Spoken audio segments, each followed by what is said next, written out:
যা কিছু তা ভগবানের সাথে একটা সম্বন্ধ যুক্ত করে করো না। বলে ভগবানের, দেখুন একটা জিনিস বলি, ভগবান প্রাপ্তির জন্য কোনো বস্তুর ক্ষেত্রের অভাব নেই। সাধু পাচ্ছি না, হরিবাসর পাচ্ছি না, বৃন্দাবনে যেতে পারছি না, এইসব না। অভাবটা বস্তু, ব্যক্তি, পরিস্থিতির না, অভাবটা ভাবের। খুব ধ্যান দিয়ে শুনুন, অভাবটা কিসের? ভাবের। বৃন্দাবনে যেতে পাচ্ছি না, গুরুদেব পাচ্ছি না, উপযুক্ত সাধু সঙ্গ পাচ্ছি না, সমর্থ মহাপুরুষ পাচ্ছি না, এগুলো না। বলে যা কিছুর অভাব তোমার ভাবের।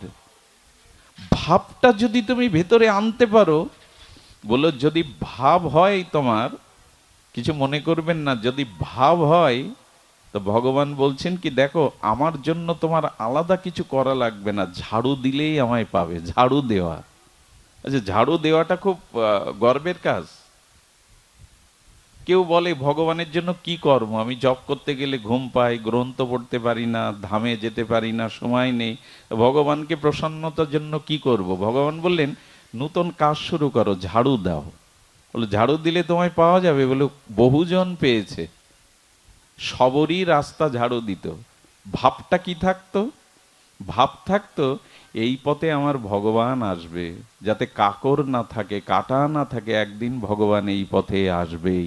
ভাবটা কি ছিল? এই পথে ভগবান আসবে, এলেও তাই। ভগবান বলছে ঝাড়ু দিয়েও আমাকে পাওয়া যায়, যদি ভাব এই থাকে, এই যে পথটা ঝাড়ু দিচ্ছি যাতে একদিন ভগবান এই পথ দিয়ে। এক বুড়িমা আমাদের গ্রামে, ছোটবেলায় মনে পড়ে, রাস্তা ঝাড় দিত। এখন তো উঠানো ঝাড় দেয় না মানুষ, ঝাড় দিলেও বড় উঠান হলে হাফ হাফ ঝাড় দেয়। মানে এপাশ এপাশ, বড় যা মেজো যা, মাঝখানে একটা ধুলোর রেখা থাকে। যদি প্রশ্ন করেন ধুলোর রেখা আছে, বলে ওই পাশটা ওর, এই পাশটা আমার। তো বুড়িমা রাস্তা ঝাড়ু দিত। ছোটবেলায় আমরা অনেকেই জিজ্ঞেস করতাম, বুড়িমা ঝাড়ু দাও কেন? বলো ভজন নেই, সাধন নেই, হরিনাম নেই, তীর্থে নেই, ঝাড়ি দি কেন জানো? এই পথটা পরিষ্কার করে দিলে, যদি এই পথ দিয়ে কোনো সাধুগুরু বৈষ্ণব যায়, ভক্ত যায়, তখন এই পথ পরিষ্কার দেখে যদি সে একটু আশীর্বাদ করে দেয়, তাহলে আমার সব ভজন সাধন হয়ে যাবে।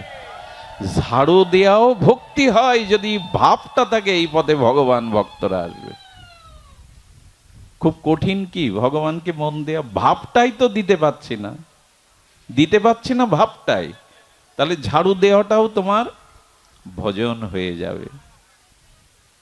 শুধু ভক্তবৃন্দ, যদি আপনি পুরুষ হন আর যেই হন, মনে মনে ভগবানের জন্য একটু রান্নাও করতে পারেন, মনে মনে শুধু ভাবটাই আনুন। মধ্যাহ্নে হয়েছে, আমি ঠাকুরের জন্য একটু কিছু তৈরি করব।